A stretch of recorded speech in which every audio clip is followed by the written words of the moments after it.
ನಮಸ್ತೆ ಸ್ನೇಹಿತರೆ, ಇವತ್ತು ನಾವು ಪ್ರಥಮ BA ಕನ್ನಡದಲ್ಲಿ ಆಡಳಿತ ಕನ್ನಡದಲ್ಲಿ ಕೊನೆಯದಾದ ಘಟಕ ಕಂಪ್ಯೂಟರ್ ಮತ್ತು ಕನ್ನಡ ಲೋಕ. ಇದರಿಂದ ಪ್ರಶ್ನೆಗಳನ್ನು ಕೇಳ್ತಾರೆ. 5 ಅಂಕದ ಪ್ರಶ್ನೆಗಳು ಕೇಳಿದ್ದಾರೆ. 5 ಅಂಕದ ಪ್ರಶ್ನೆಗಳು ಬಂದಿದೆ ಈ ಒಂದು ಪಾಠದಿಂದ. ಕಂಪ್ಯೂಟರಲ್ಲಿ ಅವರು ಕೇಳಿರುವಂತೆ ಕಂಪ್ಯೂಟರ್ನ ಬಗ್ಗೆ ನಾವು ತಿಳಿಬೇಕಾದರೆ ಮೊದಲು ಕಂಪ್ಯೂಟರ್ ಅರ್ಥವನ್ನು ತಿಳ್ಕೊಳ್ಳೋಣ. ಕಂಪ್ಯೂಟರ್ ಅಂದರೆ ಏನು? ಕಂಪ್ಯೂಟರ್ ಎನ್ನುವಂಥದ್ದು ಒಂದು ಗಣಕಯಂತ್ರ. ಇದರ ಉಪಯೋಗ ಸಾಫ್ಟ್ವೇರ್ಗಳನ್ನು ಉತ್ಪಾದಿಸುವಂತಹ ಮತ್ತು ಪ್ರೋಗ್ರಾಮ್ಗಳನ್ನು ದಾಖಲಿಸುವುದಾಗಿದೆ. ಆದರೆ ಇಂದು ಕಂಪ್ಯೂಟರ್ನಲ್ಲಿ ಮಾನವನು ತನಗೆ ಬೇಕಾದ ಎಲ್ಲವನ್ನು ಕೂಡ ದಾಖಲಿಸಬಹುದು ಮಾತ್ರವಲ್ಲ, ಪ್ರಪಂಚದ ಯಾವುದೇ ಮೂಲೆಯಲ್ಲಿರುವ ವ್ಯಕ್ತಿಯೊಂದಿಗೆ ಸಂವಹನ ಮಾಡಬಲ್ಲ ಬಹು ಉಪಯೋಗಿ ತಂತ್ರಜ್ಞಾನವಾಗಿದೆ. ಅಂದರೆ ಈಗ ನಾವು ಎಲ್ಲೇ ಕುಳಿತುಕೊಂಡರೂ ಕೂಡ ಎಷ್ಟು ದೂರ ಅಂದರೆ ಬೇರೆ ಹೊರಗಿನ ದೇಶದವರಲ್ಲಿಯೂ ಕೂಡ ನಮಗೆ ಮಾತನಾಡುವಂತಹ ಒಂದು ವ್ಯವಸ್ಥೆ ಇದೆ. ಸಾಫ್ಟ್ವೇರ್ಗಳನ್ನು ಬಳಸಿ ಗಣಿತಶಾಸ್ತ್ರದ ಬಹುದೊಡ್ಡ ಲೆಕ್ಕಗಳನ್ನು ಕ್ಷಣ ಮಾತ್ರದಲ್ಲಿ ಮಾಡಿ ಮುಗಿಸಲಿಕ್ಕೆ ಸಾಧ್ಯ ಇದೆ. ನಮ್ಮ ಮುಂದಿರಿಸಿರುವ ದೈತ್ಯ ಶಕ್ತಿ ಕಂಪ್ಯೂಟರ್. ಪ್ರಪಂಚದ ಯಾವುದೇ ಕ್ಷೇತ್ರದಲ್ಲಿ ಸಾಧನೆ ಮಾಡಿದಂತಹ ವ್ಯಕ್ತಿ, ಸ್ಥಳ ಇತ್ಯಾದಿಗಳ ವಿವರ ನಮ್ಮ ಮನೆಯೊಳಗೆ ಲಭ್ಯವಾಗ್ತದೆ. ಕೂತಲ್ಲಿಂದಲೇ ತಡೆಯುವಂತಹ ಸೌಕರ್ಯ ಲಭ್ಯವಾಗಿರುವಂಥದ್ದು ಈ ಕಂಪ್ಯೂಟರ್ನಿಂದ. ಅದರಿಂದ ಕಂಪ್ಯೂಟರ್ ಒಂದು ಬಹು ಉಪಯೋಗಿ ಸಾಧನವಾಗಿದೆ ಎಂದು ಎಲ್ಲ ಕಡೆಗೂ ಕೂಡ ಅದರ ಒಂದು ಮಹತ್ವತೆ ತುಂಬಾ ಮುಖ್ಯವಾಗಿದೆ. ಇನ್ನು ನಾವು ವಿಂಡೋಸ್ ಅಂತ ಬಂದಾಗ ಇಲ್ಲಿ ವಿಂಡೋ 98 ಇಂದು ಗಣಕ ಬಳಕೆದಾರರಲ್ಲಿ ಜನಪ್ರಿಯವಾಗಿರುವ ಕಾರ್ಯಾಚರಣೆ ವ್ಯವಸ್ಥೆ ಅಂದರೆ ಆಪರೇಟಿಂಗ್ ಸಿಸ್ಟಮ್. ಇದನ್ನು ಅಮೇರಿಕದ ಮೈಕ್ರೋಸಾಫ್ಟ್ ಸಂಸ್ಥೆಯವರು ಅಭಿವೃದ್ಧಿಪಡಿಸಿದ್ದಾರೆ. ಇಂದಿಗೂ ಸಾಕಷ್ಟು ಜನಪ್ರಿಯವಾಗಿರುವಂತಹ ಡಾಸ್ ಕಾರ್ಯಾಚರಣೆ ವ್ಯವಸ್ಥೆಯು ಕೂಡ ಇದೇ ಸಂಸ್ಥೆಯ ಬಳುವಳಿಯಾಗಿದೆ. ಡಾಸ್ ವ್ಯವಸ್ಥೆಯಲ್ಲಿ ಪ್ರತಿಯೊಂದು ಕಾರ್ಯನಿರ್ವಹಿಸುವಾಗಲೂ ಉದ್ದುದ್ದವಾದ ಆದೇಶಗಳನ್ನು ಬೆರಳಚ್ಚು ಮಾಡಬೇಕಾಗುತ್ತಿತ್ತು. ಬಳಕೆದಾರರು ಪ್ರತಿಯೊಂದು ಆದೇಶವನ್ನು ಅದರ ವಿವಿಧ ಸ್ವರೂಪಗಳನ್ನು ನೆನಪಿನಲ್ಲಿ ಇಟ್ಟುಕೊಳ್ಳಬೇಕಾಗಿತ್ತು. ಬಳಕೆದಾರರು ಪ್ರತಿಯೊಂದು ಆದೇಶವನ್ನು ಕೂಡ ಆ ರೀತಿ ನೆನಪಿನಲ್ಲಿ ಇಟ್ಟುಕೊಳ್ಬೇಕಿತ್ತು. ಆದರೆ ಈ ಒಂದು ಹೊಸ ವಿಂಡೋಸ್ ವ್ಯವಸ್ಥೆಯಲ್ಲಿ ಗಣಕದ ತೆರೆಯ ಮೇಲೆ ಒಂದು ವಿಶಿಷ್ಟ ರೀತಿಯಲ್ಲಿರುವ ಆಯತಾಕಾರದ ತೆರೆಯ ಚಿತ್ರ ಕಾಣಿಸಿಕೊಂಡು ಅದರೊಳಗೆ ನಿರ್ದಿಷ್ಟ ಮಾಹಿತಿಯನ್ನು ಪ್ರದರ್ಶಿಸಲಾಗ್ತದೆ. ಆಂಗ್ಲ ಭಾಷೆಯಲ್ಲಿ ಇಂತಹ ತೆರೆಗಳನ್ನು ಗಣಕದೊಳಗಿರುವ ಮಾಹಿತಿಯನ್ನು ನೋಡಲು ಅವಕಾಶ ನೀಡುವಂತಹ ಕಿಟಕಿಗಳು ಅಂದರೆ ವಿಂಡೋಸ್ ಎಂಬ ಅರ್ಥದಲ್ಲಿ ಹೆಸರಿಸಲಾಗಿದೆ. ಈಗ ವಾಸ್ತವವಾಗಿ ನಾವು ನೋಡಿದರೆ ಗಣಕದ ಭಾಗವಾದ ಕಾರ್ಯಾಚರಣೆ ವ್ಯವಸ್ಥೆಯ ತಂತ್ರಾಂಶವೇ ಮಾಹಿತಿಯನ್ನು ಸೂಕ್ತ ರೂಪದಲ್ಲಿ ಬಳಕೆದಾರನೆದುರು ಪ್ರದರ್ಶಿಸುತ್ತಿರುವುದರಿಂದ ವಿಂಡೋಸ್ ಪದಕ್ಕೆ ರೂಪಾಂತರವಾಗಿ ತೆರೆ ಎಂಬ ಪದವನ್ನು ಬಳಸಲಾಗ್ತಾ ಇದೆ. ಮಾಹಿತಿ ತೆರೆಯ ಮೇಲೆ ಹೆಸರಿನ ಪಟ್ಟಿ ಇದ್ದು ಇದರಲ್ಲಿ ಸಂಬಂಧಿಸಿದ ಗಣಕ ಅನ್ವಯದ ಹೆಸರು ಇರುತ್ತದೆ. ಇದರ ಕೆಳಗಿರುವ ಕ್ರಿಯಾಪಟ್ಟಿಯಲ್ಲಿ ಸಾಮಾನ್ಯವಾಗಿ ಎಲ್ಲ ಗಣಕ ಬಳಕೆದಾರರು ಬಳಸುವ ಕ್ರಿಯೆಗಳನ್ನು ಸೂಕ್ತ ಗುಂಪುಗಳಾಗಿ ವಿಂಗಡಿಸಿ ಅವುಗಳ ಹೆಸರನ್ನು ತೋರಿಸ್ತಾರೆ. ಕ್ರಿಯಾಪಟ್ಟಿಯ ಕೆಳಗೆ ಚಿತ್ರಣಗಳ ರೂಪದಲ್ಲಿಯೇ ಕೆಲವು ಕ್ರಿಯಾದೇಶಗಳು ಇವೆ. ಸಾಮಾನ್ಯವಾಗಿ ಇವುಗಳನ್ನು ಸಲಕರಣೆಗಳು ಎಂದು ಕರೆಯುತ್ತಾರೆ. ಅನ್ವಯವನ್ನು ಬಳಸಿ ನೀವು ಕಾರ್ಯನಿರ್ವಹಿಸುವಾಗ ನೀವು ಹಿಂದಿನ ವ್ಯವಸ್ಥೆಯಂತೆ ಆದೇಶಗಳನ್ನು ನೆನಪಿನಲ್ಲಿಟ್ಟುಕೊಂಡು ಬೆರಳಚ್ಚು ಮಾಡಬೇಕಾಗಿಲ್ಲ. ಕ್ರಿಯಾಪಟ್ಟಿಯಲ್ಲಿರುವ ಹೆಸರನ್ನು ಇಲ್ಲವೇ ಸೂಕ್ತ ಚಿತ್ರಣವನ್ನು ಕ್ರಿಯಾಶೀಲಗೊಳಿಸುವುದರಿಂದ ಕಾರ್ಯನಿರ್ವಹಿಸಬಹುದು. ಪ್ರಾರಂಭದಲ್ಲಿ ಈ ಹೆಸರು ಮತ್ತು ಚಿತ್ರಣಗಳು ಅಪರಿಚಿತವಾಗಿರಬಹುದು, ಆದರೆ ಸಂದರ್ಭ ಸೂಚಿತವಾದಂಥ ಹೆಸರುಗಳು ಕ್ರಿಯೆಗೆ ಸೂಕ್ತವಾದ ಸಲಕರಣೆಯ ಚಿತ್ರವನ್ನೇ ಚೌಕದ ಮೇಲೆ ಹೊಂದಿರುವ ಚಿತ್ರಣಗಳು ನಿಮಗೆ ಪರಿಚಿತವಾಗಲು ಹೆಚ್ಚಿನ ಸಮಯ ಬೇಕಿಲ್ಲ ಅಂತ ಹೇಳ್ತಾ ಇದ್ದಾರೆ. ಇದರೊಂದಿಗೆ ಎಲ್ಲ ಗಣಕ ಅನ್ವಯಗಳು ಕೂಡ ನಿರ್ದಿಷ್ಟ ಕಾರ್ಯನಿರ್ವಹಿಸಲು ಒಂದೇ ರೀತಿಯ ಹೆಸರು ಚಿತ್ರಣಗಳನ್ನು ಬಳಸುವುದರಿಂದ ಬಹಳ ಬೇಗ ಅವು ನಿಮಗೆ ಚಿರಪರಿಚಿತವಾಗ್ತದೆ.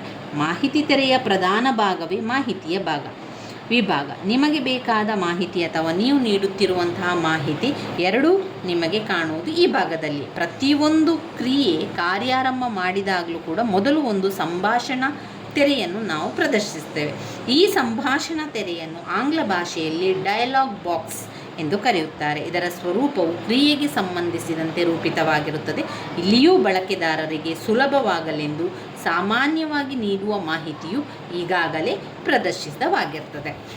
ವಿಂಡೋ 98 ಇದರಲ್ಲಿ ನಾವು ನೋಡಿದರೆ ತುಂಬಾ ವಿಚಾರಗಳನ್ನು ಕಾಣ್ಬೋದು.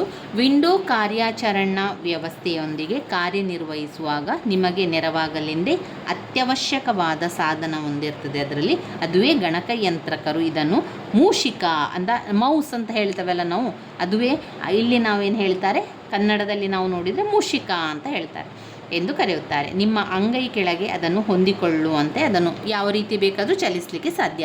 ಅಂದರೆ ನಮಗೆ ಇಂಗ್ಲೀಷ್ನಲ್ಲಿ ಅದರ ವರ್ಡ್ ಏನು ಅಂತ ಗೊತ್ತಾದರೆ ನಮಗೆ ಬರಿತಾ ಹೋಗ್ಬೋದು. ಅಂದರೆ ಅದು ಬೇಕಾದಲ್ಲಿ ಆ ಒಂದು ಗುರುತನ್ನು ತೋರಿಸ್ತದೆ, ಯಾವ ಸೈಡಿಗೆ ಹೋಗಬೇಕು, ಯಾವ ಲೈನಲ್ಲಿ ನಾವು ಒತ್ತಬೇಕು ಎನ್ನುವಂಥದ್ದನ್ನು ಎಲ್ಲ ಕೂಡ ಆ ಬಾಣದ ಮೂಲಕ ನಮಗೆ ಗೊತ್ತಾಗೋದು. ಆ ಬಾಣ ಚಲಿಸುವ ಮುಖಾಂತರ ಆ ಒಂದು ಮೌಸನ್ನು ಅಂದರೆ ಮೂಷಿಕನನ್ನು ಚಲಿಸುವಂಥದ್ದು. ಇದು ಏನು ಮಾಡ್ತದೆ, ನಿರ್ದಿಷ್ಟ ಜಾಗಕ್ಕೆ ಕೊಂಡೊಯ್ದು ನಂತರ ಮೌಸ್ ಸಾಧನದ ಮೇಲಿನ ಗುಂಡಿಗಳನ್ನು ಕ್ಲಿಕ್ ಮಾಡುವಂಥದ್ದು. ಬಲಗಡೆಯಲ್ಲಿ 2 ಸಲ, ಎಡಗಡೆಯಲ್ಲಿ 2 ಸಲ, ಈ ರೀತಿಯಾಗಿ ನಮಗೆ ಒತ್ತಲಿಕ್ಕೆ ಇರುವಂಥದ್ದು. ಮಾಹಿತಿ ತೆರೆಯ ಮೇಲ್ಭಾಗದ ಬಲಮೂಲೆಯಲ್ಲಿ ಎಕ್ಸ್ ಆಕಾರದ ಗುರುತು ಇರುವ ಚೌಕವನ್ನು ಗಮನಿಸಿ. ಇದರ ಅರ್ಥ ಗಣಕ ಅನ್ವಯದ ಮಾಹಿತಿ ತೆರೆಯನ್ನು ಗಣಕದ ತೆರೆಯಿಂದ ಅಳಿಸಿಬಿಡು. ಎಕ್ಸ್ ಗುರುತಿನ ಚೌಕದ ಮೇಲೆ ತೋರು ಬಾಣವನ್ನು ಒಯ್ದು ಒಂದು ಬಾರಿ ಮೌಸ್ನ ಎಡಗುಂಡಿಯನ್ನು ಕ್ಲಿಕ್ ಮಾಡಬೇಕು. ಎಡಗುಂಡಿಯನ್ನು ಕ್ಲಿಕ್ ಮಾಡಿದಾಗ ನಾವು ಮಾಹಿತಿ ತೆರೆಯು ಅದೃಶ್ಯವಾಗ್ತದೆ. ಅದು ಸ್ಟಾರ್ಟ್ ಪಟ್ಟಿಯ ಬಳಕೆ ಯಾವ ರೀತಿ, ಎಲ್ಲ ಬಟನ್ಗಳ ಬಗ್ಗೆ ಇಲ್ಲಿ ಹೇಳಿದ್ದಾರೆ ನೋಡಿ. ಸ್ಟಾರ್ಟ್ ಬಟನ್ ಏನು ಮಾಡ್ತದೆ, program button, document button, find, help, shut down ಅಂದರೆ ಏನು, ಕೊನೆಯದಾಗಿ ಬರುವಂಥದ್ದು ಶಟ್ ಡೌನ್. ನಮಗೆ ಎಲ್ಲ ಕೆಲಸ ಮಾಡಿ ಆಯಿತು ಕಂಪ್ಯೂಟರ್ನಲ್ಲಿ ಅಂತ ಆದಾಗ ಅದನ್ನು ಮುಕ್ತಾಯಗೊಳಿಸುವಂಥದ್ದು, ಅದನ್ನು ಶಟ್ ಡೌನ್ ಮಾಡುವಂಥದ್ದು, ಅದು ಕೊನೆಯದಾದಂತಹ ಒಂದು ಆದೇಶ. ವಿಂಡೋಸ್ ವ್ಯವಸ್ಥೆಯಿಂದಲೇ ನಿರ್ಗಮಿಸುವಂಥದ್ದು ನಾವು ಶಟ್ ಡೌನ್ ಅಂತ ಹೇಳೋದು. ಅದಕ್ಕಿಂತ ಮೊದಲು ಯಾವುದೆಲ್ಲ ಇದೆ, ಮೊದಲಿಗೆ ಸ್ಟಾರ್ಟ್, ನಂತರ 2ನೇದು ಪ್ರೋಗ್ರಾಮ್, ನಂತರ ಡಾಕ್ಯುಮೆಂಟ್, 5ನೇದು find, 1 start, 2 program, 3 document, 4 find, 5 help, 6 shut down. ಈ ಅಂಶಗಳು ಮುಖ್ಯವಾಗಿರುವಂಥದ್ದನ್ನು ಕಾಣ್ಬೋದು ನಾವು. ಮೊದಲಿಂದಾಗಿ ಸ್ಟಾರ್ಟ್ ಪಟ್ಟಿಯ ಬಳಕೆ ಕ್ರಿಯೆಯು ವಿಂಡೋಸ್ ವ್ಯವಸ್ಥೆಯ ಎಲ್ಲ ಕಾರ್ಯನಿರ್ವಹಣೆಗೂ ಆರಂಭವಿದ್ದಂತೆ ಸಾಮಾನ್ಯವಾಗಿ ಗಣಕದ ತೆರೆಯ ಮೇಲೆ ಇದನ್ನು ಎಡಗಡೆ ಮೂಲೆಯಲ್ಲಿ ಕಾಣ್ಬೋದು. ಇದರೊಂದಿಗೆ ಒಂದು ಪಟ್ಟಿಯೇ ಇರ್ತದೆ. ಈ ಪಟ್ಟಿಯ ಮೇಲೆ ಪ್ರಸ್ತುತ ವಿಂಡೋಸ್ ವ್ಯವಸ್ಥೆಯಲ್ಲಿ ಕಾರ್ಯನಿರ್ವಹಿಸುತ್ತಿರುವಂತಹ ಎಲ್ಲ ಅನ್ವಯಗಳನ್ನು ಸೂಕ್ಷ್ಮ ರೂಪದ ಚೌಕಗಳಲ್ಲಿ ತೋರಿಸಲಾಗಿರುತ್ತದೆ. ಇನ್ನು ಪ್ರೋಗ್ರಾಮ್ ಅಂತ ಬಂದಾಗ ಈ ಕ್ರಿಯೆಯು ಆದೇಶವು ಅತಿ ಹೆಚ್ಚು ಬಳಕೆಯಾಗುವಂತಹ ಹಾಗೂ ನಿರ್ದಿಷ್ಟ ಗಣಕ ಅನ್ವಯಗಳನ್ನು ಆರಂಭಿಸಬಲ್ಲ ಮುಖ್ಯ ಸಾಧನ. ತೋರು ಬಾಣವನ್ನು ಅದರ ಮೇಲೆ ಕ್ಲಿಕ್ ಮಾಡಿದಾಗ ನೀವು ಗಣಕದಲ್ಲಿರುವ ಪ್ರಮುಖ ಅನ್ವಯಗಳ ಹೆಸರಿನ ಕ್ರಿಯಾಪಟ್ಟಿಯು ಪ್ರತ್ಯಕ್ಷವಾಗ್ತದೆ. ಇನ್ನು ಬರುವಂಥದ್ದು ಡಾಕ್ಯುಮೆಂಟ್ ಎನ್ನುವಂಥದ್ದು ನೀವು ಆಗಷ್ಟೇ ಬಳಸಿ ಮುಚ್ಚಿದ ಕಡತಗಳ ಪಟ್ಟಿಯನ್ನು ಈ ಕ್ರಿಯಾದೇಶದ ಮೇಲೆ ಕ್ಲಿಕ್ ಮಾಡುವುದರಿಂದ ಪಡೆಯಬಹುದು. ಅದರಲ್ಲಿರುವಂತಹ ಯಾವುದೇ ಕಡತದ ಮೇಲೆ ತೋರು ಬಾಣವನ್ನು ಕ್ಲಿಕ್ ಮಾಡುವುದರಿಂದ ಸಂಬಂಧಿಸಿದ ಗಣಕ ಅನ್ವಯವು ತನ್ನಿಂದ ತಾನೇ ಕಾರ್ಯ ಆರಂಭಿಸುತ್ತದೆ. ಫೈಂಡ್ ಅಂತ ಬಂದಾಗ, ಫೈಂಡ್ ಅಂತ ಎನ್ನುವುದು ಮತ್ತೊಂದು ಜನಪ್ರಿಯ ಆದೇಶ. ಇಲ್ಲಿ ನಿಮಗೆ ಯಾವುದೇ ದಾಖಲೆಯ ಅಥವಾ ಕಡತದ ಹೆಸರು ಗೊತ್ತಿದ್ದಲ್ಲಿ ಅದು ವಾಸ್ತವವಾಗಿ ಯಾವ ಮೂಲೆಯಲ್ಲಿದೆ ಎಂಬುದನ್ನು ಹಿಡಿದುಕೊಳ್ಬೋದು. ಹೆಲ್ಪ್ ಅಂತ ಬಂದಾಗ ಈ ಆದೇಶವು ನಿಮ್ಮೆದುರು ವಿಂಡೋಸ್ ವ್ಯವಸ್ಥೆಗೆ ಸಂಬಂಧಿಸಿದ ದಾಖಲೆಗಳ ಕಟ್ಟನ್ನೇ ಹಂತ ಹಂತವಾಗಿ ಬಿಚ್ಚಿಡುತ್ತದೆ. ಸರಳ ಆಂಗ್ಲ ಭಾಷೆಯಲ್ಲಿ ಬಳಕೆದಾರರಿಗೆ ಸೂಕ್ತವಾಗುವ ರೀತಿಯಲ್ಲಿ ಮಾಹಿತಿ ನೀಡುವುದು ಇದರ ಉದ್ದೇಶ ಆಗಿದೆ. ಕೊನೆಯದಾಗಿ ನಾವು ನೋಡಿದರೆ ಅದು ಶಟ್ ಡೌನ್ ಅಂತ ಬರ್ತದೆ. ಕೊನೆಯದಾದ ಈ ಆದೇಶವು ವಿಂಡೋಸ್ ವ್ಯವಸ್ಥೆಯಿಂದಲೇ ನಿರ್ಗಮಿಸಿ ಅಂತಿಮವಾಗಿ ಗಣಕದ ಕಾರ್ಯವನ್ನು ನಿಲ್ಲಿಸುವ ವಿಧಾನ. ಇದು ಅವಶ್ಯಕವಾಗಿ ಎಲ್ಲ ಬಳಕೆದಾರರು ತಿಳಿದಿರಬೇಕಾದ ಆದೇಶ. ವಿಂಡೋಸ್ ವ್ಯವಸ್ಥೆಯು ತನ್ನ ಕಾರ್ಯಾಚರಣೆಗಾಗಿ ಹಲವಾರು ಕ್ರಿಯೆಗಳನ್ನು ಕ್ರಿಯಾಶೀಲವನ್ನಾಗಿರುತ್ತದೆ. ಅಂತ್ಯದಲ್ಲಿ ಅವೆಲ್ಲವನ್ನು ನಿಷ್ಕ್ರಿಯಗೊಳಿಸುವುದೇ ಆದೇಶದ ಗುರಿ. ಈ ನಿಶ್ಚಿತ ವಿಧಾನವನ್ನು ಅನುಸರಿಸದೆ ವಿದ್ಯುತ್ ಸಂಪರ್ಕ ಕಡಿದು ಹಾಕಿದಲ್ಲಿ ವಿಂಡೋಸ್ ವ್ಯವಸ್ಥೆಯಲ್ಲಿ ದೋಷಗಳು ಕಂಡುಬರುವ ಸಾಧ್ಯತೆ ಇದ್ದು ಕೆಲವು ಕಡತಗಳೇ ಹಾಳಾಗಬಹುದು. ತಾಂತ್ರಿಕವಾಗಿ ಅಂತಹ ಸಂದರ್ಭಗಳನ್ನು ಕ್ರ್ಯಾಶ್ ಅಂತ ಕರೀತಾರೆ. ಹೀಗಾಗದಿರಲೆಂದು ಏನು ಮಾಡ್ತಾರೆ, ವಿಂಡೋಸ್ ಬಳಸುವ ಗಣಕಗಳಿಗೆ ಅದನ್ನು ತಡೆ ಹಿಡಿಯುವಂತಹ ವಿದ್ಯುತ್ ಕೋಶಗಳು ಸಹಾಯದಿಂದ ವಿದ್ಯುತ್ ಸರಬರಾಜು ಮಾಡಬಲ್ಲದು UPS ಉಪಕರಣಗಳನ್ನು ಕೂಡ ಬಳಸ್ತಾರೆ. ಸಾಮಾನ್ಯವಾಗಿ ಕಚೇರಿ ಒಂದರಲ್ಲಿ ಮಾಹಿತಿಗಳನ್ನು, ದಾಖಲೆಗಳನ್ನು, ಹೀಗೆ ಕಡತಗಳನ್ನು ಸಂಗ್ರಹಿಸಿದಾಗ ಅವುಗಳನ್ನು ವ್ಯವಸ್ಥಿತವಾಗಿ ಕಪಾಟಿನ ಮೇಲೆ ಜೋಡಿಸಿಡುವುದು ಪದ್ಧತಿ. ಈ ರೀತಿ ಜೋಡಿಸಿಡುವ ವ್ಯವಸ್ಥೆ ಶಿಸ್ತುಬದ್ಧವಾಗಿಯೇ ಸ್ಥಾಪಿತವಿರುವುದರಿಂದ ಯಾವುದೇ ಕಡತ ಅಥವಾ ದಾಖಲೆಗಳ ಅವಶ್ಯಕತೆ ಬಿದ್ದಾಗ ಎಲ್ಲ ದಾಖಲೆಗಳನ್ನು ಅವ್ಯವಸ್ಥೆಯಿಂದ ಹುಡುಕುತ್ತಾ ಹೋಗಬೇಕಾಗುವುದಿಲ್ಲ. ಜೋಡಣೆಯಲ್ಲಿ ಒಂದು ವ್ಯವಸ್ಥಿತ ಕ್ರಮ ಅನುಸರಿಸಿದಾಗ ಕಡತಗಳ ಅವಶ್ಯಕತೆ ಇರುವ ಜಾರಿಗೆ ಆಗಲಿ ಅಥವಾ ಸುಲಭದಲ್ಲಿ ಲಭ್ಯವಾಗುತ್ತದೆ. ಗಣಕಗಳಲ್ಲೂ ಈ ಪದ್ಧತಿಗೆ ಅವಕಾಶವಿದೆ. ವಾಸ್ತವವಾಗಿ ಗಣಕಗಳು ನೀಡುವ ಸೌಲಭ್ಯಗಳನ್ನು ವಾಸ್ತವ ಎಂದೇ ಕರೆಯಲಾಗ್ತದೆ. ವಾಸ್ತವಿಕವಾಗಿ ಅಲ್ಲಿ ಅಂತಹ ವ್ಯವಸ್ಥೆಗಳೇನೂ ಇರದಿದ್ದರೂ ಬಳಕೆದಾರನ ಅವಶ್ಯಕತೆಗೆ ತಕ್ಕಂತೆ ಮಧ್ಯವರ್ತಿಗಳಾದ ಕಾರ್ಯಾಚರಣೆ ವ್ಯವಸ್ಥೆಗಳು ನಿಮ್ಮ ಕಡತಗಳನ್ನು ಕಚೇರಿಗಳಲ್ಲಿರುವಂತೆ ವ್ಯವಸ್ಥಿತವಾಗಿ ನೋಡಿಸಲು ಅನುವು ಮಾಡಿಕೊಡುತ್ತದೆ. ಈಗ ಗಣಕ ವ್ಯವಸ್ಥೆಯ ನೆನಪಿನ ವ್ಯವಸ್ಥೆ ಕುರಿತು ಸ್ವಲ್ಪ ತಿಳ್ಕೊಳ್ತಾ ಹೋಗುವ. ಕನ್ನಡ ಮತ್ತು ಕಂಪ್ಯೂಟರ್ನ ಬಗ್ಗೆ ಒಂದು ಬಾರಿ ಪ್ರಶ್ನೆ ಬಂದಿದೆ 2 ಪ್ರಶ್ನೆ ಪತ್ರಿಕೆಯಲ್ಲಿ. ಕನ್ನಡ ಮತ್ತು ಕಂಪ್ಯೂಟರ್, ಹಾಗೆಯೇ ಕನ್ನಡ ಮತ್ತು ಮಾಹಿತಿ ತಂತ್ರಜ್ಞಾನದ ಬಗ್ಗೆ ಕೂಡ ಪ್ರಶ್ನೆಗಳು ಬಂದಿದೆ. ಅಂದರೆ ಎರಡನ್ನೂ ಕೂಡ ನಾವು ನೋಡ್ತಾ ಹೋಗುವ ಈ ಒಂದು ವಿಡಿಯೋದಲ್ಲಿ. ಇನ್ನು ಕನ್ನಡ ಮತ್ತು ಕಂಪ್ಯೂಟರ್ ಅಂತ ಬಂದಾಗ ನಮಗೆ ಕಂಪ್ಯೂಟರ್ನ ಬಗ್ಗೆ ಏನೆಲ್ಲ ಗೊತ್ತಿದೆ ಅಥವಾ ನಾವು ಏನೆಲ್ಲ ಅದರ ವಿಚಾರವನ್ನು ತಿಳ್ಕೊಂಡಿದ್ದೇವೆ ಅದನ್ನೆಲ್ಲ ಬರಿತಾ ಹೋಗಿ. ನಿಮಗೆ ಹೀಗೇ ಇರಬೇಕು ಅಥವಾ ಇದೇ ರೀತಿಯಲ್ಲಿ ಟೆಕ್ಸ್ಟ್ ಬುಕ್ಕಲ್ಲಿರುವಂಥದ್ದು ಇದನ್ನೇ ಬರಿಬೇಕು ಅಂತ ಯಾವುದೇ ನಿಯಮ ಇಲ್ಲ. ನಿಮಗೆ ಕಂಪ್ಯೂಟರ್ನ ಬಗ್ಗೆ ಏನು ಗೊತ್ತಿದೆ ಅದನ್ನು ಬರಿತಾ ಹೋಗಿ. ಕಂಪ್ಯೂಟರ್ನಲ್ಲಿ ಕನ್ನಡದ ಬಗ್ಗೆ ನಿಮಗೆ ಏನೆಲ್ಲ ವಿಚಾರಗಳು ಸಿಗ್ತದೆ ಅಥವಾ ಕನ್ನಡದ ಬಗ್ಗೆ ನಮಗೆ ಕಂಪ್ಯೂಟರ್ನಲ್ಲಿ ಏನೆಲ್ಲ ತಿಳ್ಕೊಳ್ಬೋದು ಅದನ್ನೆಲ್ಲ ಬರಿತಾ ಹೋಗಿ ಸ್ನೇಹಿತರೆ. ಅಷ್ಟೇ ಬರಿಬೇಕು ಇಷ್ಟೇ ಬರಿಬೇಕು ಏನೂ ಇಲ್ಲ, ಎಲ್ಲವನ್ನು ಕೂಡ ಬರಿತಾ ಹೋಗಿ. ಇದರಲ್ಲಿ ಕೊಟ್ಟಿರುವಂಥದ್ದು ನಿಮಗೆ ನಾನು ತಿಳಿಸ್ಕೊಡ್ತೇನೆ. ಆವಾಗ ನಿಮಗೆ ಒಂದು ಸ್ವಲ್ಪ ಐಡಿಯಾ ಬರ್ತದೆ. ಆವಾಗ ನೀವು ಇನ್ನಷ್ಟು ಜಾಸ್ತಿ ಬರಿತಾ ಹೋಗ್ಬೋದು. ಇಲ್ಲಿ ಅವರು ಕೊಟ್ಟಿರುವಂಥದ್ದು ಸ್ವಲ್ಪನೇ. ಸುಮಾರು 80ರ ದಶಕದಲ್ಲಿ ನಮ್ಮ ದೇಶದಲ್ಲಿ ಕಂಪ್ಯೂಟರ್ಗಳ ಸಂಖ್ಯೆ 10,000ವನ್ನು ದಾಟಿರಲಾರದು. ಆದರೆ ಈಗ ಮಾತ್ರ ಎಷ್ಟೋ ಕೋಟಿ ಇದೆ, ತುಂಬಾ ಇದೆ ಅಲ್ವಾ. ಅದರಲ್ಲೂ ಕೂಡ ಇಂಟರ್ನೆಟ್ ಸೌಲಭ್ಯ ಅಂತ ಬಂದಾಗ ಎಲ್ಲ ಜಗತ್ತಿನ ಮೂಲೆಯಲ್ಲೂ ಕೂಡ ಈಗ ಇಂಟರ್ನೆಟ್ ಸೌಲಭ್ಯವನ್ನು ಮಾಡಿದೆ. ಇದನ್ನು ಇಡೀ ವಿಶ್ವವೇ ಇಂಟರ್ನೆಟ್ನ ವ್ಯಾಪ್ತಿಗೊಳಪಟ್ಟಿದೆ. ಇಂಟರ್ನೆಟ್ ಮೊಟ್ಟ ಮೊದಲು ಅಮೇರಿಕ ತನ್ನ ರಕ್ಷಣಾ ಪಡೆಗಳ ಸಹಾಯಕ್ಕಾಗಿ ಮಾಡಿಕೊಂಡಂತಹ ಒಂದು ವ್ಯವಸ್ಥೆ ಅಂತ ಹೇಳ್ತಾರೆ. ಆದರೆ ಇಂದು ಈ ಇಂಟರ್ನೆಟ್ ಬಳಸುವವರ ಸಂಖ್ಯೆ ಸುಮಾರು 40-50 ಕೋಟಿ ಇರ್ಬೋದು ಅಂತ ಹೇಳ್ತಾರೆ. ಇಲ್ಲೆಲ್ಲ ಮೊದಲು ಬಳಕೆಯಾಗುತ್ತಿರುವಂತಹ ಭಾಷೆ ಅಂತ ಹೇಳಿದರೆ ಇಂಗ್ಲೀಷ್. ಆದರೆ ಕರ್ನಾಟಕ ಗಣಕ ಪರಿಷತ್ ಅಭಿವೃದ್ಧಿಪಡಿಸಿರುವಂತಹ ನುಡಿ ತಂತ್ರಾಂಶದಿಂದಾಗಿ ಇಂದು ಕಂಪ್ಯೂಟರ್ ಹಾಗೂ ಇಂಟರ್ನೆಟ್ ಲೋಕದಲ್ಲಿ ಕನ್ನಡ ಕೂಡ ರಾರಾಜಿಸ್ತಾ ಇದೆ. ಆರಂಭದಲ್ಲಿ ಈ ಕಂಪ್ಯೂಟರ್ ಅಂತ ಬಂದಾಗ ಇಂಗ್ಲೀಷ್ ಮಾತ್ರ ಬಳಸ್ತಾ ಇದ್ದೆವು. ಅಂದರೆ ಕಂಪ್ಯೂಟರ್ನ ಭಾಷೆ ಬೇರೆಯಾಗಿದ್ದು ಅದಕ್ಕೆ ಅಂಕಿಅಂಶ 0 1 ಈ ರೀತಿಯಾಗಿ ಅದರ ಬೈನರಿ ಭಾಷೆಯನ್ನು ಮಾತ್ರ ಕಳಿಸ್ತಾ ಇತ್ತು. ಆದರೆ ನಾವು ಈಗ ಟೈಪ್ ಮಾಡಬೇಕಾದ್ರೆ ಎಲ್ಲ ಇಂಗ್ಲೀಷ್ನಲ್ಲಿ ಬಳಕೆಯಲ್ಲಿತ್ತು. ನಂತರ ದಿನಗಳಲ್ಲಿ ಏನು ಮಾಡಿದರು, ಈ ಒಂದು ಹೆಚ್ಚು ತಂತ್ರಜ್ಞಾನವನ್ನು ಬಳಸಿ ಕಂಪ್ಯೂಟರ್ನಲ್ಲಿ ಕನ್ನಡ ಬರುವಂತೆ ಮಾಡಿದರು. ಕಂಪ್ಯೂಟರ್ ಹಾಗೂ ಇಂಟರ್ನೆಟ್ ಲೋಕದಲ್ಲಿ ಕನ್ನಡ ಕೂಡ ರಾರಾಜಿಸಿತು. ಕನ್ನಡದ ಮಟ್ಟಿಗೆ ಹೇಳುವುದಾದರೆ ಕಂಪ್ಯೂಟರನ್ನು ಮೊಟ್ಟ ಮೊದಲು ಕನ್ನಡ ಸಾಹಿತ್ಯಕ್ಕಾಗಿ ಬಳಸಿಕೊಂಡವರು ಶ್ರೀನಿವಾಸ ಹಾವನೂರು ಎಂಬುವರು. ಅಂದರೆ ಕಂಪ್ಯೂಟರ್ನಲ್ಲಿ ಕನ್ನಡವನ್ನು ಬಳಕೆ ಮಾಡಿದಂತಹವರು ಯಾರು? ಶ್ರೀನಿವಾಸ ಹಾವನೂರು ಅವರು ಪ್ರಪ್ರಥಮವಾಗಿ ಕನ್ನಡದ ಸಾಹಿತ್ಯಕ್ಕಾಗಿ ಕಂಪ್ಯೂಟರ್ನಲ್ಲಿ ಕನ್ನಡವನ್ನು ಬಳಸಿದರು. 1975ರಲ್ಲಿಯೇ ಅವರು ಈ ಬಳಕೆಯನ್ನು ಮಾಡಿಕೊಂಡಿದ್ದರೆಂದು ತಿಳಿದು ಬರ್ತದೆ ನಮಗೆ. ಇನ್ನು ಕಂಪ್ಯೂಟರ್ನಲ್ಲಿ ಬಳಸುವಂತಹ ಭಾಷೆಗಳು C++, ಜಾವಾ ಮುಂತಾದವು.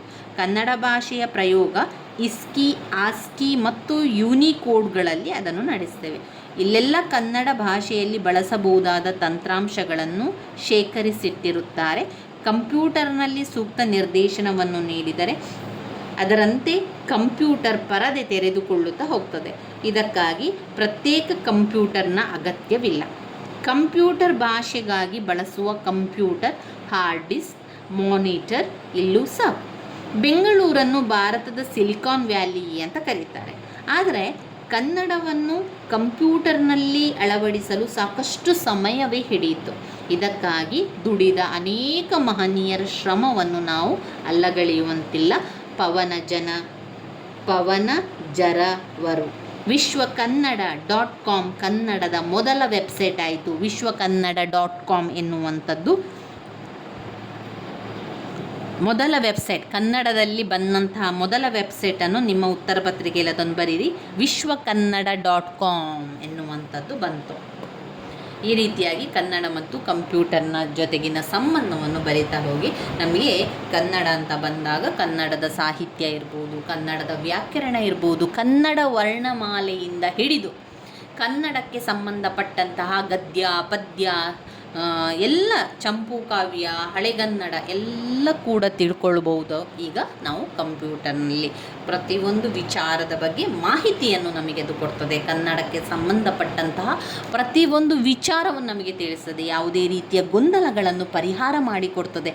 ಅದೇ ರೀತಿ ಕನ್ನಡದಲ್ಲಿ ಬರವಣಿಗೆ, ಕನ್ನಡದಲ್ಲಿ ಓದುಗಾರಿಕೆ, ಕನ್ನಡದಲ್ಲಿ ವಾರ್ತೆಗಳು, ಕನ್ನಡಕ್ಕೆ ಸಂಬಂಧಪಟ್ಟಂತಹ ಆಟಗಳು, ಇದೇ ರೀತಿಯಾಗಿ ಅನೇಕ ವ್ಯವಸ್ಥೆಗಳು, ಅನೇಕ ಸೌಲಭ್ಯಗಳು ನಾವು ಕಂಪ್ಯೂಟರ್ನಲ್ಲಿ ಕನ್ನಡದಿಂದಾಗಿ ಸಿಗ್ತಾ ಇದೆ.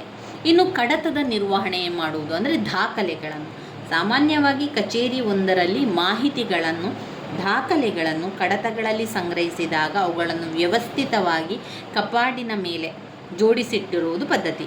ಈ ಒಂದು ರೀತಿ ಜೋಡಿಸುವ ವ್ಯವಸ್ಥೆ ಶಿಸ್ತುಬದ್ಧವಾಗಿಯೇ ಸ್ಥಾಪಿತವಿರುವುದರಿಂದ ಯಾವುದೇ ಕಡತ ಅಥವಾ ದಾಖಲೆಗಳ ಅವಶ್ಯಕತೆ ಬಿದ್ದಾಗ ಆವಾಗ ಏನು ಮಾಡ್ತಾರೆ, ಎಲ್ಲ ಒಂದು ಕಾಣೆಗಳನ್ನು ಅವ್ಯವಸ್ಥೆಯಿಂದ ಹುಡುಕುತ್ತಾ ಹೋಗಬೇಕಾಗುವುದಿಲ್ಲ. ಈಗ ನಮಗೆ ಒಂದು ದಾಖಲೆಗಳನ್ನು ಹುಡುಕಬೇಕು ಅಂತಾದರೆ ಒಂದು ಪುಸ್ತಕದಲ್ಲಿ ದಾಖಲೆಗಳನ್ನಿಟ್ಟರೆ ಎಲ್ಲ ಪುಸ್ತಕಗಳನ್ನು ಹುಡುಕಬೇಕು, ಯಾವ ಪುಸ್ತಕ ಇದೆ ಅಂತ. ಕಂಪ್ಯೂಟರ್ನಲ್ಲಿ ಆ ದಾಖಲೆಗಳನ್ನು ಹಾಕಿಟ್ಟಾಗ ಒಂದು ಕ್ಷಣ ಮಾತ್ರದಲ್ಲಿ ನಾವು ಯಾವ ವಿಚಾರವನ್ನು ಅಲ್ಲಿ ಟೈಪ್ ಮಾಡ್ತೇವೆ ಅದೇ ವಿಚಾರವನ್ನು ಹುಡುಕಿ ಅದು ನಮಗೆ ಕೊಡ್ತದೆ. ಜೋಡಣೆಯಲ್ಲಿ ಒಂದು ವ್ಯವಸ್ಥಿತ ಕ್ರಮ ಅನುಸರಿಸಿದಾಗ ಕಡತಗಳ ಅವಶ್ಯಕತೆ ಇರುವ ಜಾರಿಗೆ ಆಗಲಿ ಅವು ಸುಲಭ ಲಭ್ಯವಾಗ್ತದೆ. ಗಣಕಗಳಲ್ಲೂ ಈ ಪದ್ಧತಿಗೆ ಅವಕಾಶವಿದೆ. ವಾಸ್ತವವಾಗಿ ಈ ಕಂಪ್ಯೂಟರ್ ನೀಡುವ ಸೌಲಭ್ಯಗಳನ್ನು ಮಿತದ್ಯಾವಸ್ತವ ಎಂದೇ ಕರೆಯಲಾಗ್ತದೆ. ವಾಸ್ತವಿಕವಾಗಿ ಅಲ್ಲಿ ಅಂತಹ ವ್ಯವಸ್ಥೆಗಳೇನೂ ಇರದಿದ್ದರೂ ಬಳಕೆದಾರನ ಅವಶ್ಯಕತೆಗೆ ತಕ್ಕಂತೆ ಮಧ್ಯವರ್ತಿಗಳಾದ ಕಾರ್ಯಾಚರಣೆ ವ್ಯವಸ್ಥೆಗಳು ನಿಮ್ಮ ಕಡತಗಳನ್ನು ಕಚೇರಿಗಳಲ್ಲಿರುವಂತೆ ವ್ಯವಸ್ಥಿತವಾಗಿ ಜೋಡಿಸಲು ಅನುವು ಮಾಡಿಕೊಡುತ್ತದೆ. ಈಗ ಗಣಕ ವ್ಯವಸ್ಥೆಯ ನೆನಪಿನ ವ್ಯವಸ್ಥೆ ಕುರಿತು ಕೆಲವೊಂದು ತಿಳ್ಕೊಳ್ಳುವ. ಒಂದು, ಪದ ಸಂಸ್ಕಾರಕ. ವರ್ಡ್ ಅಂತ ಹೇಳುವಂಥ WOR ವರ್ಡ್ ಎಂಬುದು ಮೈಕ್ರೋಸಾಫ್ಟ್ ಕಂಪನಿಯವರು MS ಆಫೀಸ್ ಅನ್ವಯ ಸಮೂಹದಲ್ಲಿ ನೀಡುವ ಗಣಕ ಅನ್ವಯಗಳಲ್ಲಿ ಒಂದು. ಈ ಗಣಕ ಅನ್ವಯದ ಮುಖ್ಯ ಉದ್ದೇಶ ಪದ ಸಂಸ್ಕರಣೆಯನ್ನು ಮಾಡುವುದು. ಪದಗಳನ್ನು ಸೂಕ್ತ ರೀತಿಯಲ್ಲಿ ಜೋಡಿಸುವ ಮೂಲಕ ನಿರ್ದಿಷ್ಟ ದಾಖಲೆಗಳನ್ನು ಸೃಷ್ಟಿಸುವುದು. ಕಚೇರಿಗಳಲ್ಲಿ ಅವುಗಳನ್ನು ಕಾಗದ ಪತ್ರ, ಮಾಹಿತಿ ಪತ್ರ, ಪ್ರಕಟಣಾ ಪತ್ರ, ಯೋಜಿತ ಲೇಖನ, ಈ ರೀತಿಯಾಗಿ ಹಲವಾರು ರೂಪಗಳ ಕಡತಗಳನ್ನು ತಯಾರಿಸಲು ಬಳಸ್ತಾರೆ. ಇನ್ನು ಎರಡನೇದು ನೋಡಿದರೆ ಲೆಕ್ಕಪತ್ರ ಸಂಸ್ಕರಣೆ ಎಂಬುವಂಥದ್ದು ಮೈಕ್ರೋಸಾಫ್ಟ್ ಕಂಪನಿಯವರು MS ಆಫೀಸ್ ಅನ್ವಯ ಸಮೂಹದಲ್ಲಿ ನೀಡುವ ಗಣಕ ಅನ್ವಯ. ಇದರ ಮುಖ್ಯ ಉದ್ದೇಶ ಲೆಕ್ಕಪತ್ರ ಸೃಷ್ಟಿ. ಹಿಂದಿನ ಅಧ್ಯಾಯದಲ್ಲಿ ಆಯತ ಪಟ್ಟಿ ರಚಿಸಿ ಅದರಲ್ಲಿ ಅವಶ್ಯಕ ಮಾಹಿತಿಗಳನ್ನು ತುಂಬುವ ಬಗೆಯನ್ನು ತಿಳಿದಿದೆ. ಆದರೆ ಹಾಗೆ ರಚಿಸುವ ಆಯತ ಪಟ್ಟಿಯ ವಿವಿಧ ಭಾಗಗಳನ್ನು ಗಣಿತದ ಸೂತ್ರಗಳನ್ನು ಬಳಸಿ ಸಂಸ್ಕರಿಸುವುದು ಸುಲಭ ಸಾಧ್ಯವಲ್ಲ. ಈಗ ಅಂತಹ ಸೌಲಭ್ಯ ಇದರಲ್ಲಿ ಕೂಡ ನಮಗೆ ಸಿಗ್ತದೆ. ಇದರ ಮಾಹಿತಿ ತೆರೆಯ ಅನೇಕ ಅಡ್ಡಸಾಲು ಮತ್ತು ಕಂಬಸಾಲುಗಳಲ್ಲಿ ಕೋಶಗಳನ್ನು ಹರಡಿಕೊಂಡಿರುವ ಆಯತಾಕಾರದ ವಿದ್ಯುನ್ಮಾನ ಲೆಕ್ಕಪತ್ರವಾಗಿರುತ್ತದೆ. ಇದರ ವಿವಿಧ ಕೋಶಗಳಲ್ಲಿರುವ ಸಂಖ್ಯೆಗಳನ್ನು ಸೂಕ್ತ ಗಣಿತ ಸೂತ್ರದಿಂದ ಜೋಡಿಸಿ ಅವಶ್ಯಕ ಉತ್ತರವನ್ನು ಕೂಡ ಪಡೆಯಬಹುದು. ಇಲ್ಲಿ ಉದಾಹರಣೆಯನ್ನು ಕೂಡ ಕೊಟ್ಟಿದ್ದಾರೆ. ಅಂದರೆ ವಿದ್ಯಾರ್ಥಿಯೊಬ್ಬನ ಹೆಸರನ್ನು ಮೊದಲನೆಯ ಕಂಬಸಾಲಿನಲ್ಲಿ ಸೂಚಿಸಿ ನಂತರ ಅದೇ ಅಡ್ಡಸಾಲಿನ ಮುಂದಿನ ಕೋಶಗಳಲ್ಲಿ ವಿವಿಧ ವಿಷಯಗಳಲ್ಲಿ ಅವನು ಪಡೆದ ಅಂಕಗಳನ್ನು ತುಂಬಿಸಬಹುದು. ಗಣಿತದ ಸೂತ್ರದಿಂದ ಈ ಕೋಶಗಳನ್ನು ಜೋಡಿಸಿ ವಿದ್ಯಾರ್ಥಿಯು ಪಡೆದ ಒಟ್ಟು ಅಂಕ ಮತ್ತು ಸರಾಸರಿ ಅಂಕಗಳನ್ನು ಲೆಕ್ಕ ಹಾಕಿ ಮುಂದಿನ ಕೋಶಗಳಲ್ಲಿ ತುಂಬುವುದು. ಹೀಗೆ ಹಲವು ವಿದ್ಯಾರ್ಥಿಗಳನ್ನು ಕುರಿತು ಮಾಹಿತಿ ಸಂಗ್ರಹಿಸಿ ಏಕಕಾಲಕ್ಕೆ ಎಲ್ಲವನ್ನು ಒಟ್ಟಿಗೆ ಸಂಸ್ಕರಿಸಬಹುದು. ಇನ್ನು ಆರನೆಯದು ನೋಡಿದರೆ ಪ್ರದರ್ಶನ ತಂತ್ರಾಂಶ ಅಂತ ಹೇಳಿದರೆ ಪವರ್ ಪಾಯಿಂಟ್ ಅಂತ ನಾವು ಹೇಳ್ತೇವೆ ನೋಡಿ. ಪವರ್ ಪಾಯಿಂಟ್ ಅದುವೇ ಪ್ರದರ್ಶನ ತಂತ್ರಾಂಶ. ಮೈಕ್ರೋಸಾಫ್ಟ್ ಕಂಪನಿಯವರು MS ಆಫೀಸ್ ಅನ್ವಯ ಸಮೂಹದಲ್ಲಿ ನೀಡುವ ಮತ್ತೊಂದು ಗಣಕ ಅನ್ವಯ. ಅನ್ವಯನ. ಈ ಗಣಕ ಅನ್ವಯದ ಮುಖ್ಯ ಉದ್ದೇಶ ಮಾಹಿತಿ ಪ್ರದರ್ಶನ ಏರ್ಪಡಿಸುವುದು. ನಾವಿಂದು ಮಾಹಿತಿ ತಂತ್ರಜ್ಞಾನ ಯುಗದಲ್ಲಿ ಬದುಕುತ್ತಿದ್ದೇವೆ. ಒಂದು ಹೊಸ ಆವಿಷ್ಕಾರವನ್ನು ಮಾಡುವುದು, ಶ್ರೇಷ್ಠವಾದ ವಿಷಯಗಳನ್ನು ಕಂಡುಕೊಳ್ಳುವುದು ಎಷ್ಟು ಮುಖ್ಯವೋ ಅಷ್ಟೇ ಮುಖ್ಯವಾದುದು ಅದನ್ನು ಸಮರ್ಥ ನಿರೂಪಣೆಯ ಮೂಲಕ ಬೆಳಕಿಗೆ ತರುವುದು. ಇದರಲ್ಲಿ ಸ್ವಲ್ಪ ಲೋಪವಾದರೂ ಕೂಡ ವಿಷಯ ಎಷ್ಟೇ ಮಹತ್ವದ್ದಾದರೂ ಇತರರಿಗೆ ಅದು ಮನವರಿಕೆಯಾಗದೇ ಉಳಿದು ಬಿಡಬಹುದು. ಈ ಕಾರ್ಯಕ್ಕಾಗಿ ಸಾಮಾನ್ಯವಾಗಿ ಕರಪತ್ರಗಳು, ಉಪನ್ಯಾಸಗಳನ್ನು ಮಾಧ್ಯಮವಾಗಿ ಬಳಸ್ತೇವೆ. ಉಪನ್ಯಾಸವು ಸೂಕ್ತ ಚಿತ್ರಗಳು, ಅಂಕಿ ಅಂಶಗಳ ಪ್ರದರ್ಶನವನ್ನು ಒಳಗೊಂಡಿದ್ದರೆ ಸಭಿಕರಿಗೆ ವಿಷಯವನ್ನು ಹೆಚ್ಚು ಮನದಟ್ಟಾಗುವಂತೆ ಹೇಳ್ಬೋದು. ಇದಕ್ಕಾಗಿ ಹಲವು ಆಧುನಿಕ ಸೌಲಭ್ಯಗಳಿದ್ದರೂ ಗಣಕವು ನೀಡುವ ಸೌಲಭ್ಯವನ್ನು ಸರ್ವೋತ್ಕರ್ಷ ಎನ್ನಬಹುದು. ಅಂತಹ ತಂತ್ರಾಂಶಗಳ ಪೈಕಿ ಪವರ್ ಪಾಯಿಂಟ್ ಒಂದು ಜನಪ್ರಿಯ ಅನ್ವಯವಾಗಿದೆ. ಇದರ ಮೂಲಕ ಸಮರ್ಥವಾಗಿ ವಿವಿಧ ನಿರೂಪಣಾ ಕಾಗದಗಳ ರೂಪದಲ್ಲಿ ಪ್ರದರ್ಶನವನ್ನು ನೀಡಬಹುದು. ಇನ್ನು ಕನ್ನಡ ಮತ್ತು ಆಫೀಸ್ ಆಟೋಮೇಷನ್ ಎನ್ನುವಂಥದ್ದು ಇದರ ಬಗ್ಗೆ ಕೇಳಲಿಲ್ಲ. ಆದರೆ ನಾವು ಇದರ ಬಗ್ಗೆ ಕನ್ನಡ ಮತ್ತು ಮಾಹಿತಿ ತಂತ್ರಜ್ಞಾನದ ಬಗ್ಗೆ ತಿಳ್ಕೊಳ್ಳೋಣ. ಕನ್ನಡ ಮತ್ತು ಮಾಹಿತಿ ತಂತ್ರಜ್ಞಾನದ ಬಗ್ಗೆ ಪ್ರಶ್ನೆಗಳು ಬಂದಿದೆ, ಅದರಿಂದ ನಾವು ಇದನ್ನು ತಿಳ್ಕೊಳ್ಳೋಣ. ಕಂಪ್ಯೂಟರ್ ಮತ್ತು ಇಂಟರ್ನೆಟ್ಟಿನ ಪ್ರಭಾವದಿಂದಾಗಿ ಮಾಹಿತಿಯ ತಂತ್ರಜ್ಞಾನ ಕ್ಷೇತ್ರವು ಇನ್ನಷ್ಟು ಪ್ರಗತಿಯನ್ನು ಹೊಂದಿದೆ. ಜಗತ್ತಿನಲ್ಲಿ ಬೇರೆ ಭಾಷೆಗಳಲ್ಲಿ ಲಭ್ಯವಿರುವಂತಹ ಮಾಹಿತಿಗಳು ಕನ್ನಡದಲ್ಲೂ ಕೂಡ ಲಭ್ಯವಿದೆ. ಕನ್ನಡದಲ್ಲಿರುವ ಈ ಮಾಹಿತಿಯನ್ನು ಕಾಲ, ದೇಶ ನಿರ್ಬಂಧವಿಲ್ಲದೆ ಯಾರು ಬೇಕಾದರೂ ಬಳಸಬಹುದು ಮತ್ತು ತಿಳಿಯಬಹುದು.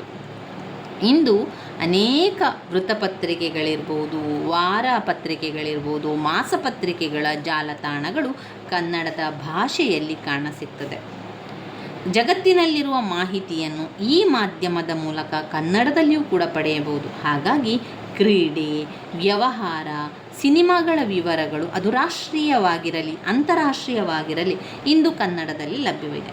ಕನ್ನಡದಲ್ಲಿ ದಟ್ಸ್ ಕನ್ನಡ ವೆಬ್ಸೈಟ್ ಇದೆ. ಅಮೇರಿಕಾದಲ್ಲಿ ಭಾರತೀಯರನ್ನು ಉದ್ದೇಶಿಸಿ ನಿರ್ಮಿಸಿದ ವೆಬ್ಸೈಟ್ ಇದು Indiainfo.com ಸಂಸ್ಥೆಯ ವೆಬ್ಸೈಟ್. ಇದರ ಜೊತೆಗೆ ಅತ್ಯಂತ ಉಪಯುಕ್ತವಾದ ಮಾಹಿತಿಗಳನ್ನೊದಗಿಸುವ ಕನ್ನುಡಿಯಂತಹ ಜಾಲತಾಣಗಳು ಇದೆ. ಹಾಗಾಗಿ ಮಾಹಿತಿ ತಂತ್ರಜ್ಞಾನ ಕನ್ನಡ ಭಾಷೆಯಲ್ಲೂ ಹೇರಳವಾಗಿ ಲಭ್ಯವಿದೆ.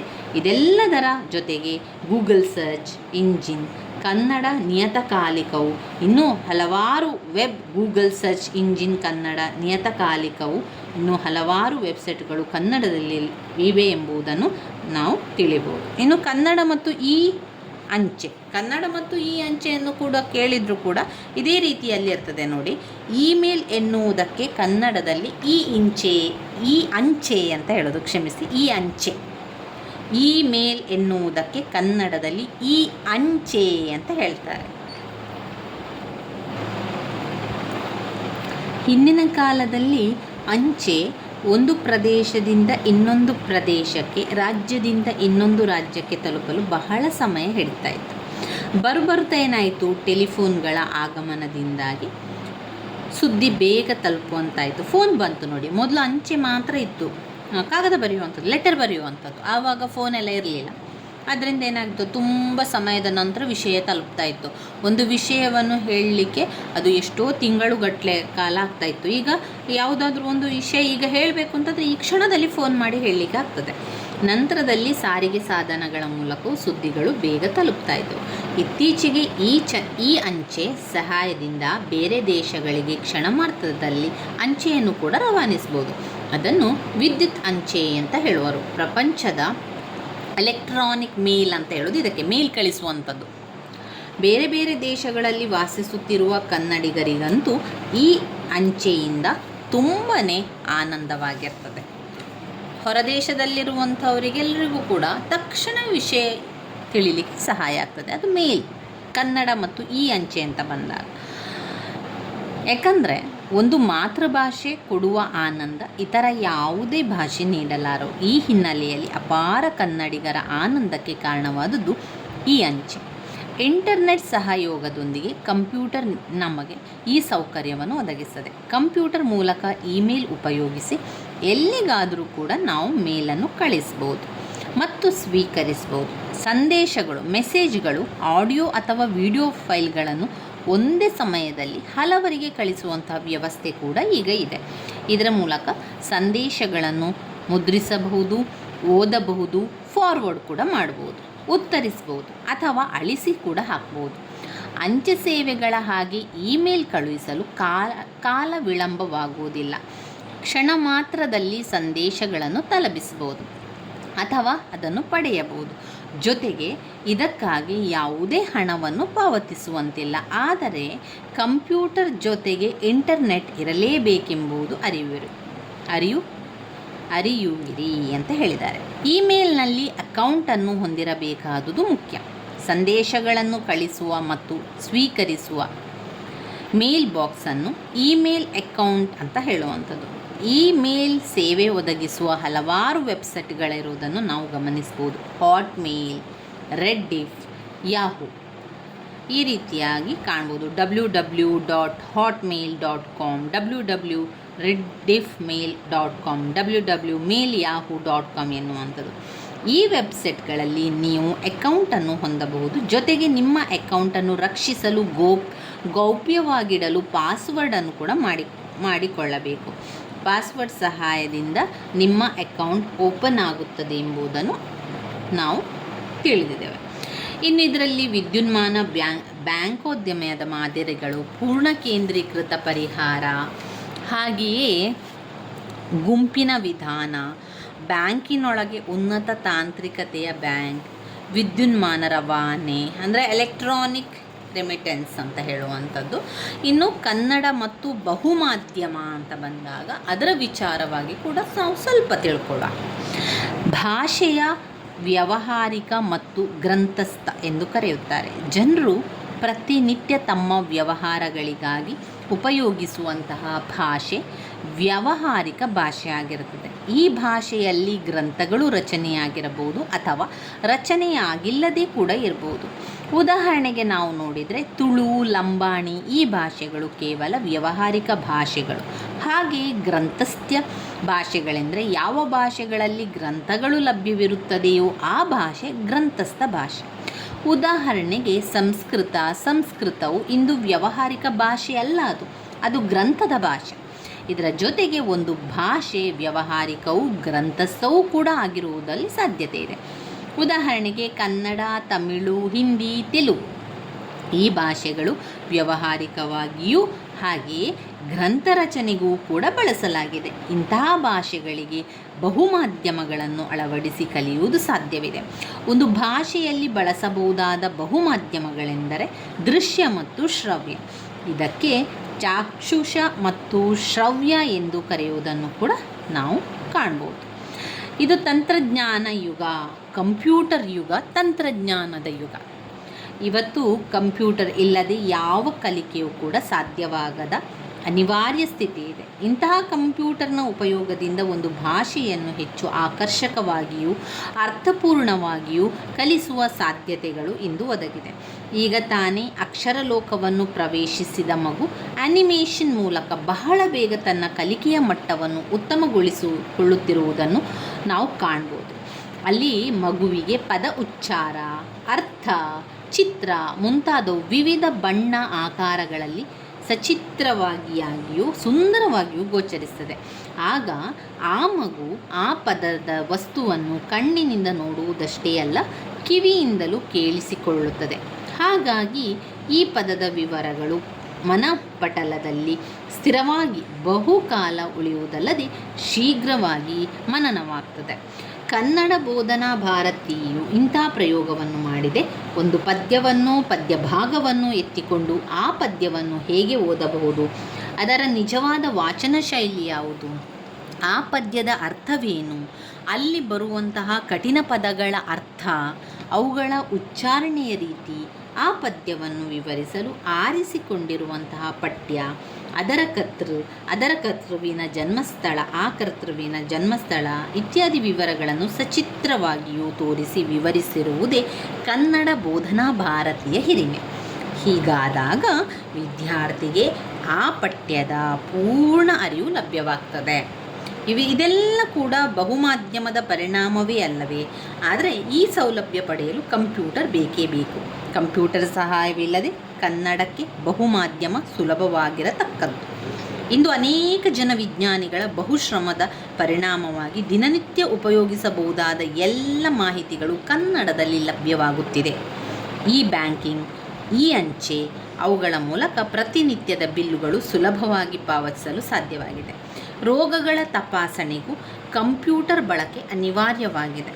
ಇದರ ಸಹಾಯದಿಂದ ತಮ್ಮ ಕಾಯಿಲೆಗಳ ಏರಿಳಿತಗಳ ಸಚಿತ್ರ ವರದಿಯನ್ನು ಕ್ಷಣ ಮಾತ್ರದಲ್ಲಿ ಪಡೆಯಲು ಸಾಧ್ಯವಾಗಿದೆ. ಆದ್ದರಿಂದ ಕನ್ನಡ ಭಾಷೆಯಲ್ಲಿ ಈಗ ಬಹುಮಾಧ್ಯಮ ಪ್ರವೇಶಿಸಿ ಕನ್ನಡವನ್ನು ಸರಳ, ಸ್ಪಷ್ಟ, ವೇಗೋತ್ಕರ್ಷವೆಂಬುದು ಅರಿಯುವಿರಿ.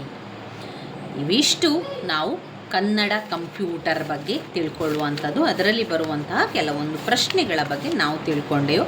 ಇದರ ಬಗ್ಗೆ, ಕಂಪ್ಯೂಟರ್ನ ಬಗ್ಗೆ ಮತ್ತು ಕನ್ನಡ ಮತ್ತು ಕಂಪ್ಯೂಟರ್ ವಿಚಾರವಾಗಿ ಬಂದಾಗ ನಿಮ್ಮ ಸ್ವಂತ ವಾಕ್ಯದಲ್ಲಿ ಎಲ್ಲವನ್ನು ಕೂಡ ಬರಿತಾ ಹೋಗಿ. ಅದೇ ವಿಚಾರ ಇದೇ ವಿಚಾರ ಏನೂ ಇಲ್ಲ. ನೀವು ಕಂಡಂತೆ ಕಂಪ್ಯೂಟರ್ ಮತ್ತು ಕನ್ನಡ, ನೀವು ಕಂಡಂತೆ ಕಂಪ್ಯೂಟರ್ನಲ್ಲಿ ಯಾವ ರೀತಿ ಕನ್ನಡ ಬಳಕೆಯಾಗಿದೆ ಎಲ್ಲವನ್ನು ಕೂಡ ಬರಿತಾ ಹೋಗುವಂಥದ್ದು. ಇಲ್ಲಿ ಸಾರಾಂಶ ಕೂಡ ಕೊಟ್ಟಿದ್ದಾರೆ. ಏನು, ಜಗತ್ತು ಇಂದು ತುಂಬ ಚಿಕ್ಕದಾಗಿ ಕಾಣ್ತಾ ಇದೆ. ಇದಕ್ಕೆ ಕಾರಣ ತಂತ್ರಜ್ಞಾನ ಮತ್ತು ಮಾಧ್ಯಮಗಳಲ್ಲೂ ವಿಶೇಷವಾಗಿ ಟೆಲಿವಿಷನ್, ಕಂಪ್ಯೂಟರ್ ತಂತ್ರಜ್ಞಾನದಂತೂ ಅಂಗೈಯಲ್ಲಿಯೇ ವಿಶ್ವ ದರ್ಶನ ಮಾಡಿಸುವಂತಿದೆ ಎಂದರೆ ತಪ್ಪಾಗಲಾರದು. ಕೇವಲ ಇಂಗ್ಲಿಷ್ ಭಾಷೆಯಲ್ಲೇ ಪರಿಚಯವಾಗುತ್ತಿದ್ದ ಕಂಪ್ಯೂಟರ್ ಇಂದು ಅನೇಕ ದೇಶಿ ಭಾಷೆಗಳಲ್ಲೂ ಲಭ್ಯ. ಕನ್ನಡದಲ್ಲಂತೂ ಇತ್ತೀಚೆಗೆ ಕಂಪ್ಯೂಟರ್, ಇಂಟರ್ನೆಟ್ನ ಉಪಯೋಗವನ್ನು ಅಗತ್ಯಕ್ಕೆ ತಕ್ಕಂತೆ ಅಳವಡಿಸಿಕೊಳ್ಳುತ್ತಿದೆ. ಅಷ್ಟರ ಮಟ್ಟಿಗೆ ಕನ್ನಡ ಮತ್ತು ಕಂಪ್ಯೂಟರ್ ಸಂಬಂಧ ಅಭಿವೃದ್ಧಿಯಾಗಿದೆ. ಕಂಪ್ಯೂಟರ್ ಎನ್ನುವ ಈ ಗಣಕಯಂತ್ರವು ಅನೇಕ ಸಾಫ್ಟ್ವೇರ್ಗಳನ್ನು ಅಳವಡಿಸಿಕೊಂಡು ತನ್ನ ಸಾಮ್ರಾಜ್ಯವನ್ನೇ ನಿರ್ಮಿಸಿಕೊಂಡಿದೆ. ಅದರಲ್ಲೂ ಆಫೀಸ್ ಆಟೋಮೇಷನ್ ತುಂಬ ಮಹತ್ವದ್ದು. ಇದರಲ್ಲಿ ವಿಂಡೋಸ್, ಲೈನೆಕ್ಸ್ ಮುಂತಾದವು ಒಂದು ಭಾಷೆಯನ್ನು ಎಡಿಟರ್ನ ಸಹಾಯದಿಂದ ಕಂಪ್ಯೂಟರ್ನ ಮೇಲೆ ನಿರ್ಮಿಸುತ್ತದೆ. ಕನ್ನಡ ಭಾಷೆಯನ್ನೇ ತೆಗೆದುಕೊಂಡಾಗ ಕನ್ನಡದ ಸಾಫ್ಟ್ವೇರ್ಗಳು ನುಡಿ, ಬರಹ, ಆಕೃತಿ, ಶ್ರೀಲಿಪಿ ಮುಂತಾದವುಗಳು ಕಾಣಸಿಗ್ತದೆ. ಕಂಪ್ಯೂಟರ್ನ ಕೀಬೋರ್ಡ್ ಸಹಾಯದಿಂದ ಕನ್ನಡದ ಅಕ್ಷರಗಳನ್ನು ಮುದ್ರಿಸಬಹುದು. ಇಲ್ಲಿ ವರ್ಡ್ ಪ್ರೊಸೆಸರ್ ಬಹಳ ಮುಖ್ಯ. ಈ ಮುಖೇನವಾಗಿ ಲೆಕ್ಕಗಳನ್ನು ಕ್ಷಣಮಾತ್ರದಲ್ಲಿ ಮಾಡಿ ಮುಗಿಸುವ ವ್ಯವಸ್ಥೆ ಕೂಡ ಇಲ್ಲಿದೆ. ಮಾಹಿತಿ ತಂತ್ರಜ್ಞಾನ ಪರಿಣಾಮವಾಗಿ ಕನ್ನಡ ವ್ಯಾಪಕತೆಯನ್ನು ಪಡೆದುಕೊಂಡಿದೆ. ಕಾಲ, ದೇಶ ನಿರ್ಬಂಧವಿಲ್ಲದೆ ಮಾಹಿತಿಯನ್ನು ಕ್ಷಣ ಮಾತ್ರದಲ್ಲಿ ಕನ್ನಡದಲ್ಲೂ ಪಡೆಯಬಹುದು. ಇದಕ್ಕಾಗಿ ಮೊದಲೇ ಸಿದ್ಧಗೊಂಡ ಅನೇಕ ಜಾಲತಾಣಗಳಿವೆ. ಹಾಗೆಯೇ ಕನ್ನಡ ಬಹುಮಾಧ್ಯಮದ ರೂಪದಲ್ಲೂ ಪರಿಚಿತವಾಗಿದೆ. ಕನ್ನಡವನ್ನು ಕಂಪ್ಯೂಟರ್ನ ಸಹಾಯದಿಂದ ದೃಶ್ಯವಾಗಿಯೂ ಶ್ರವ್ಯವಾಗಿಯೂ ತುಂಬ ಪರಿಣಾಮಕಾರಿಯಾಗಿ ತಿಳಿಯಬಹುದಾಗಿದೆ. ಈ ರೀತಿಯ ಬಹುಮಾಧ್ಯಮ ಸಾಧಿತವಾಗಿರುವುದೇ ಕಂಪ್ಯೂಟರ್ನಿಂದ. ಕಂಪ್ಯೂಟರ್ ಸಹಾಯದಿಂದ ಬ್ಯಾಂಕಿನ ವಿವರಗಳಾಗಲಿ, ನಾವು ಪಾವತಿಸಬಹುದಾದ ಬಿಲ್ಗಳಾಗಲಿ, ರೈಲು ಬಸ್ ಟಿಕೆಟ್ಗಳಾಗಲಿ, ಕಾಯಿಲೆಗೆ ಸಂಬಂಧಪಟ್ಟಂಥ ವಿವರಗಳಾಗಲಿ ನಿಖರವಾಗಿ ಕ್ಷಣ ಮಾತ್ರದಲ್ಲಿ ಪಡೆಯಲು ಸಾಧ್ಯವಾಗಿದೆ ಎಂದರೆ ಅದಕ್ಕೆ ಕಾರಣ ಕಂಪ್ಯೂಟರ್ ಅಂತ ಹೇಳ್ತಾ ಇದ್ದಾರೆ. ಇವಿಷ್ಟು ವಿಚಾರಗಳು ನಾವು ಕಂಪ್ಯೂಟರ್, ಮಾಹಿತಿ ತಂತ್ರಜ್ಞಾನ ಇರ್ಬೋದು, ಕಂಪ್ಯೂಟರ್ ಮತ್ತು ಕನ್ನಡದ ಬಗ್ಗೆ ಬರಿಬೇಕಾದ್ರೆ ಎಲ್ಲವನ್ನು ಕೂಡ ಬರಿತಾ ಹೋಗಿ. ಒಟ್ಟಿನಲ್ಲಿ ಕಂಪ್ಯೂಟರ್ ಎನ್ನುವಂತಹ ಘಟಕದಿಂದ, ಪಾಠದಿಂದ ಏನೇ ಪ್ರಶ್ನೆ ಬಂದರೂ ಕೂಡ ನಿಮಗೆ ಎಷ್ಟು ಸಾಧ್ಯವೋ, ನಿಮಗೆ ಕಂಪ್ಯೂಟರ್ನ ಬಗ್ಗೆ ಎಷ್ಟೆಲ್ಲ ತಿಳಿದಿದೆಯೋ ಅದನ್ನೆಲ್ಲವನ್ನು ಕೂಡ ಬರಿತಾ ಹೋಗಿ ಸ್ನೇಹಿತರೆ. ನನ್ನ ವೀಡಿಯೋಸ್ ಎಲ್ಲ ನಿಮಗೆ ಇಷ್ಟ ಆಗ್ತಾ ಇದ್ದರೆ ಲೈಕ್ ಕೊಡಿ, ಶೇರ್ ಮಾಡಿ, ಸಬ್ಸ್ಕ್ರೈಬ್ ಮಾಡಲಿಕ್ಕೆ ಮರಿಬೇಡಿ ಸ್ನೇಹಿತರೆ. ಇವತ್ತಿಗೆ ನಮ್ಮ ಸಂಪೂರ್ಣವಾದ ಪ್ರಬಂಧ ಮತ್ತು ಆಡಳಿತ ಕನ್ನಡದ ಪ್ರತಿಯೊಂದು ಮುಖ್ಯವಾದ ಪ್ರಶ್ನೆಗಳ ಪಾಯಿಂಟ್ಸ್ಗಳ ಜೊತೆಗೆ ವಿವರಣೆಯನ್ನು ಕೂಡ ನಾವು ತಿಳ್ಕೊಂಡಿದ್ದೇವೆ. ಮುಂದಿನ ವಿಡಿಯೋದಲ್ಲಿ ನಾವು ಮೊದಲ ಭಾಗದ ಕನ್ನಡವನ್ನು ಕೂಡ ತಿಳ್ಕೊಳ್ಳುವ. ಇದರಲ್ಲಿ ಸಂದರ್ಭ, ಸ್ವಾರಸ್ಯ ಆಗಲಿ, ಅರ್ಥ ಆಗಲಿ ಯಾವ ಪ್ರಶ್ನೆ ಕೂಡ ಬರುವುದಿಲ್ಲ. ಆದ್ದರಿಂದ ನಾನು ಆರಂಭದಿಂದ ಇದನ್ನು ನಿಮಗೆ ತಿಳಿಸಿಕೊಟ್ಟೆ. ಇನ್ನು ಮುಂದಿನ ವಿಡಿಯೋದಲ್ಲಿ ಮೊದಲ ಪುಸ್ತಕ ಕನ್ನಡ ಕವಿತೆಗಳಿರ್ಬೋದು, ಅದನ್ನು ನಾಟಕ ಭಾಗವನ್ನು ಕೂಡ ತಿಳ್ಕೊಳ್ತಾ ಹೋಗುವ ಸ್ನೇಹಿತರೆ. ಧನ್ಯವಾದಗಳು.